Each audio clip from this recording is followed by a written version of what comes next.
Et salut, c'est Major Mouvement. Je suis aujourd'hui avec Sabrina de Princesse Périnée, kiné ostéo spécialisée en rééducation du périnée. Exactement. Et on va prendre le cas d'une patiente qui serait en surpoids, pré-op, post-op. Et ce qu'on voudrait, c'est lui apprendre à dissocier l'engagement des abdominaux, du transverse et du périnée. Donc je vais commencer d'abord, Sabrina, tu vas être dans le rôle de la patiente, moi te montrer des exercices pour l'activation des abdominaux de manière globale. Et après moi je vais me mettre dans la peau de la patiente et tu vas me donner des indications pour l'engagement du périnée. Tu mets les deux mains à ce niveau-là.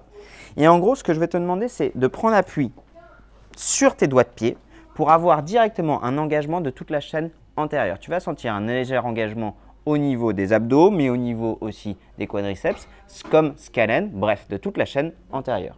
Exercice très simple, tu vas devoir, au moment où tu pousses, venir chercher les jauges bleues directement dans les viseurs. Donc ce qui va être hyper intéressant là-dessus, c'est d'avoir une activation très douce. On est encore dans le cas pré-op, post-op, sur parfois des gens qui ont des dyskinésies abdominales, des dyskinésies du périnée, des difficultés à contracter, de leur montrer qu'on peut travailler les abdos tout en douceur.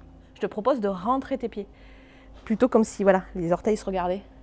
Est-ce que tu as l'impression que ça ne contracte pas tout à fait au même endroit de ton périnée? Ah bah là, je le sens juste sous mes testicules, Sabrina. Voilà, c'est bien. Le périnée antérieur, puisque tes testicules sont à l'intérieur du périnée, on est d'accord? Ouais, elles sont externes. Donc vachement intéressant pour ceux qui ont des fuites urinaires dues à une mauvaise gestion de leur périnée intérieur et de leur sphère interurinaire, quand même. Voilà. Tu sais que je découvre tout ça. Je ne savais pas que j'avais un périnée antérieur et un périnée postérieur. Ouais, tu vois. Il faut toujours une princesse périnée Ouais, chez soi. Du coup, l'autre travail qu'on peut faire, parce que toi, par contre, tu fermes beaucoup la chaîne antérieure comme tu as l'habitude de travailler tes abdos et notamment, je pense, les obliques et les grands droits. Ouais. Ce qu'on peut rajouter là, c'est que je vais te faire un travail pied parallèle. Comme ça, on est tranquille. En auto-agrandissement. Donc, tu pousses comme si tu voulais toucher le plafond. Et surtout, tu vois, là, tu as les fesses légèrement en arrière. Je vais te demander, voilà, de décambrer.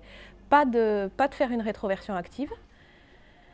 Et là, tu continues à faire l'exercice. Donc, tu vas aller chercher potentiellement dans tes bras, mais même aussi dans tes abdos. Mais au lieu de te fermer sur le haut du corps, tu peux carrément déporter tout ton poids du corps. Où ça? Vers l'avant, pardon. Tu te sers de tes jambes pour pousser, pour que tu sentes tes abdos. Ah oui, oui, ça y est, j'ai. Du coup, c'est l'utilité. Et du coup, je mets moins de force. Tu mets moins de force dans tes bras, plus que du coup... Parce que les abdos, ça sert à ça, on est d'accord, ça sert à transférer la force des jambes vers le haut du corps. Ouais. Quand tu fais quelque chose de fonctionnel comme un squat. J'y arrive. Voilà.